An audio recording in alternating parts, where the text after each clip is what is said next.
Bismillahirrahmanirrahim. Assalamualaikum warahmatullahi wabarakatuh. Bertemu kita pada pagi ini, hari Rabu, bersama Ustazah Salasiah binti Muhammad Khalibi dalam mata pelajaran Bahasa Melayu. Seperti biasa, perlu ada modul transisi tahun 1 Bahasa Melayu minggu yang ke-6. Baik, Ustazah berharap semua murid bersedia pembelajaran Bahasa Melayu pada pagi ini. Baik.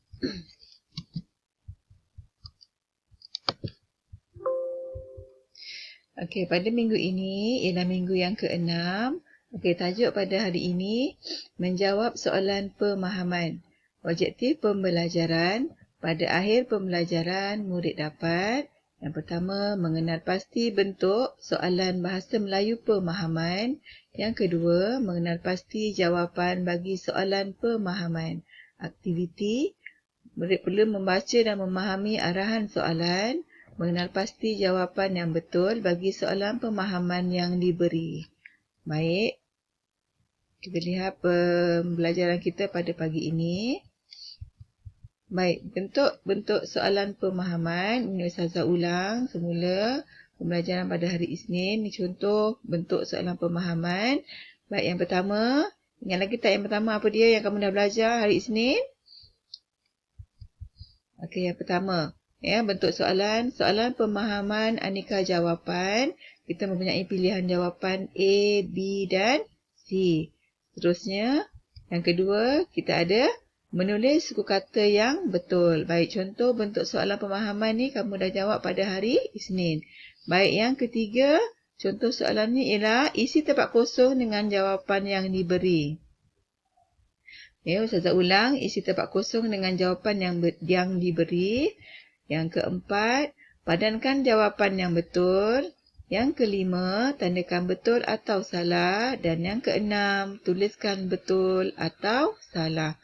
Baik, pada pagi ini Ustazah akan membincangkan beberapa contoh soalan bagi soalan isi tempat kosong dengan jawapan yang diberi, tandakan betul atau salah, tuliskan betul atau salah. Ya, baik. Contoh soalan. Baik, contoh soalan yang pertama, isi tempat kosong dengan jawapan yang diberi. Ini arahan. Ya, setiap soalan ada arahannya. Kamu perlu fahamkan arahan. Isi tempat kosong dengan jawapan yang diberi. Baik. Bila kamu dapat soalan yang sedemikian, pastikan semua murid yang pertama melihat dan meneliti gambar atau ayat yang diberi. Yang kedua, murid perlu membaca dan memahami arahan soalan. Yang ketiga, murid menjawab soalan dengan memilih jawapan yang diberi. Yang keempat, tulis jawapan pada ruang jawapan yang diberi. Dan yang kelima, setiap satu soalan hanya ada satu jawapan yang tepat. Baik, kita lihat bentuk soalannya. Baik, ini contoh soalan. Ya, contoh soalan. Isi tempat kosong dengan jawapan yang diberi. Baik, lihat dalam slide Ustazah ni. Okey, jawapan yang diberi iaitu belajar, padang, payung. Okey, Ustazah berikan 3 jawapan, ada 3 soalan. Ya, dalam peperiksaan, Ustazah boleh ubah. Ada 5 jawapan. Soalannya Ustazah ada 3. Begitu ya. Ada Ustazah boleh ubah bentuk soalan. Kamu perlu fahamlah. Jadi kalau ada 3 jawapan, 3 soalan, maksudnya semua jawapan ni kamu perlu gunakan. Baik. Kita lihat soalan yang pertama. Fahmi dan Firas bermain bola sepak di... Kita ada pilihan jawapan apa dia? Belajar, padang, payung. Baik, jawapan yang betul. Ya, daripada 3 pilihan jawapan. Baik, kita lihat. Bermain bola sepak. Di mana kamu bermain bola sepak? Ya, di mana? Ya, kita bermain bola sepak di padang. Ya, di padang. Mana jawapan yang ada? padang, kamu perlu tulis pada ruang jawapan yang diberi. Ya. Seterusnya, apabila cuaca panas, Siti menggunakan sekaki. Bila panas, kita gunakan apa? Ya, kita gunakan gunakan payung. Ya, gunakan payung. Jadi ayatnya, apabila cuaca panas, Siti menggunakan sekaki payung. Baik, kita lihat soalan yang ketiga. Kamal di Sekolah Rendah Islam Integrasi Al-Razi. Okey, Kamal ada tempat kosong di Sekolah Rendah Islam Integrasi. Baik, pilihan jawapan ada 3. Kamu dah guna perkataan padang dan payung. Kini tinggal perkataan belajar. Sudah tentulah belajar ini ialah jawapan bagi soalan nombor 3. Ya, belajar. Ya, jadi ayatnya, Kamal belajar di Sekolah Rendah Islam Integrasi Al-Razi. Baik, ini contoh soalan isi tempat kosong dengan jawapan yang diberi. Dalam modul, contoh yang Ustazah beri ialah contoh menjawab soalan isi tempat kosong dengan jawapan yang diberi. Baik, di sini ayat. Ya, dalam modul tu gambar. Ya, kamu perlu padankan jawapan dengan ayat yang diberi. Baik, seterusnya. Okey, contoh soalan. Tandakan betul atau salah pada perkataan di bawah.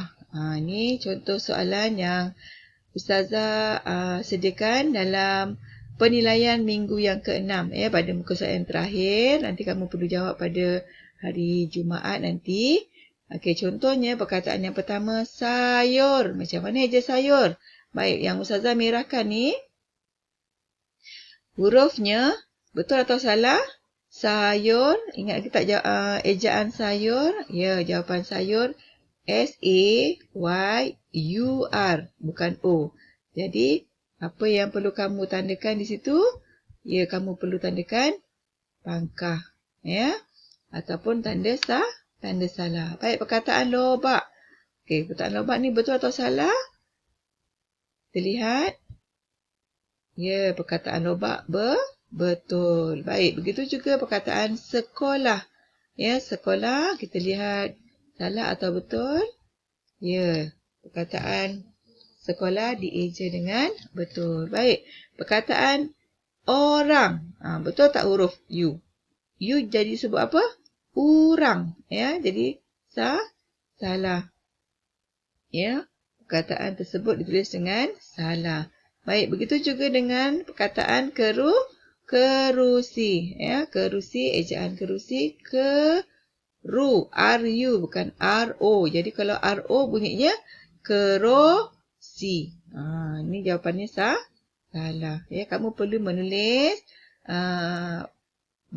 tanda betul ataupun tanda pangkah ataupun tanda salah dalam ruangan yang diberi. Ya. Baik, seterusnya, contoh yang seterusnya. Okey, contoh soalan. Tuliskan betul atau salah bagi perkataan yang diberi. Ustazah ada perkataan kereta. Ejaannya betul tak? Kereta. Okay, kita lihat. Ya, jawapannya betul. Ejaan ditulis dengan betul. Baik, perkataan sihat. Eja sihat. S-I ke S-I? Ya, jawapannya S-I. Jadi, kamu perlu menulis pada ruang jawapan perkataan salah. Ya, perkataan salah. Baik, ejaan kuda. Ejaan kuda ditulis dengan betul. Ya, pastikan kamu kena pasti ejaan kuda betul. Ya, ejaan yang diberi. Ejaan yang diberi itu mesti betul. Baik. Okey, untuk latihan pada minggu ini, seperti biasa, Ustazah memohon kepada semua ibu bapa dapat membimbing dan memantau anak masing-masing untuk menyiapkan tugasan yang diberi.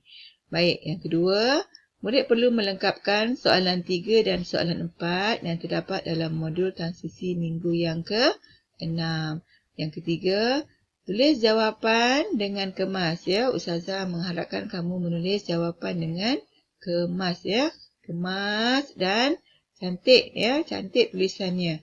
Baik, untuk pembelajaran pada minggu ini, okey, sehingga kita jumpa lagi insya-Allah pada minggu hadapan secara bersemuka. Ya. Sekian, terima kasih. Assalamualaikum warahmatullahi wabarakatuh.